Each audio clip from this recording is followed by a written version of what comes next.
اللہ تبارک تعالیٰ ان خوش نصیبوں کو اپنا دیدار کرائیں گے جنہوں نے اللہ کو حاصل کرنے کے لیے جان کی بازی لگائی ہو، اور جنہوں نے اپنی حرام خواہشات کا خون کیا ہو اور غم اٹھایا ہو اللہ کے راہ میں۔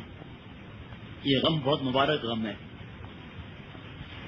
اللہ کے راہ میں جو غم اٹھاتا ہے، اس اللہ کے راہ کے غم جو ہے، اس غم کا ایک ذرہ ایک پلڑے میں رکھ دیا جائے اور پوری کائنات کی ساری خوشیاں، جنت کی نعمتیں یہ ایک پلڑے میں رکھ دی جائیں تو یہ ذرہ بھاری ہو جائے گا، کیونکہ جنت مخلوق ہے اور اس نے خالق کو لینے کی کوشش کی ہے، اس نے جان کی بازی لگائی ہے، جس نے جان دی اس کا حق ادا کرنے کی کوشش کی ہے، اپنی حرام خوشیوں کا خون کیا ہے اور اس خون کا گلاس دل کے اندر نہیں رکھا، مٹکا نہیں رکھا، سرائی نہیں رکھا، تالاب نہیں رکھا، نہریں نہیں رکھی، خون کا سمندر اس نے دل میں رکھا ہے۔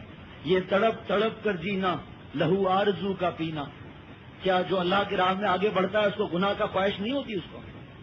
اس کا دل نہیں چاہتا بدماشی کرنے کے لیے؟ میرے دوستوں اور ساتھیوں، آسمان والا نہیں دیکھتا، وہ پروردگار نہیں دیکھتا کہ اس دنیا کے اندر کتنے مرد ہیں، کتنے عورتیں ہیں جو بے حیائی کے راستے پر چلے جا رہے ہیں، میری شریعت کو اور میرے نبی صلی اللہ علیہ وسلم کی سنتوں کو رونتے ہوئے چلے جا رہے ہیں، اور کروڑوں کے مجمع میں چند اشاک مرد اور عورتیں ایسی ہیں جن کے اوپر لوگ ہنستے ہیں، مذاق اڑاتے ہیں، لیکن اس حال میں بھی وہ اپنے رب کو ناراض نہیں کرتے۔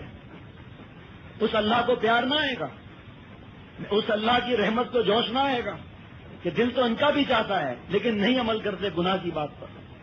جذبات تو ان کے اندر بھی ہیں، ان کو اللہ نے آنکھیں دی ہیں، ان آنکھوں سے وہ VCR TV دیکھ سکتے ہیں، ننگی فلمیں دیکھ سکتے ہیں، اور دل بھی چاہتا ہے لیکن اپنے دل کے ٹکڑے ٹکڑے کر دیتے ہیں، مالک کے قانون کے ٹکڑے نہیں کرتے۔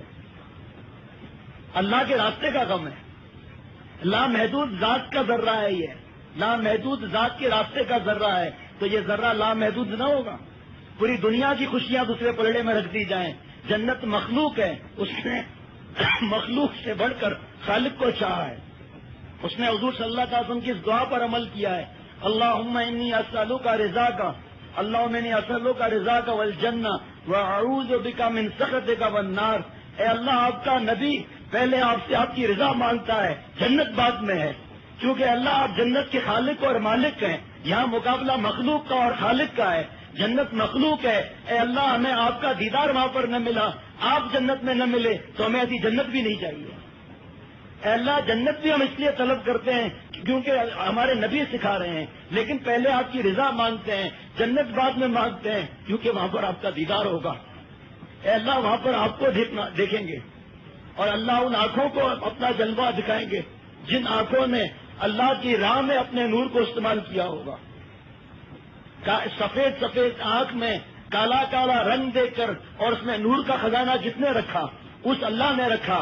ماں کے پیٹ کے اندر کس کس انداز سے اللہ تعالیٰ نے کس کس طریقے سے اتنا پیارا پیدا کیا، کہ گندا اور نجس پانی اس پر اللہ نے کیسی صورت بنائی۔ دنیا کا تو ایک چاقو جب تک اس لوہے کو گرم نہ کیا جائے، ہتھوڑے نہ مارے جائیں، ڈائی میں نہ ڈالا جائے، مولڈ میں نہ ڈالا جائے، جب تک چھری چمچے بن نہیں سکتے، پلیٹیں اور جگ نہیں بن سکتے۔ ماں کے پیٹ کے اندر کون سا امریکہ، جرمن اور جاپان کی انڈسٹری لگی تھی جس نے اتنا پیارا اللہ تعالیٰ نے ہمیں پیدا کیا؟ اس پیارے نے اتنا پیارا ہمیں پیدا کیا اور ہم اس پیار کی دھجیاں اڑا رہے ہیں رات دن۔ کیسے اللہ پیار کریں گے میرے دوستوں اور ساتھیوں؟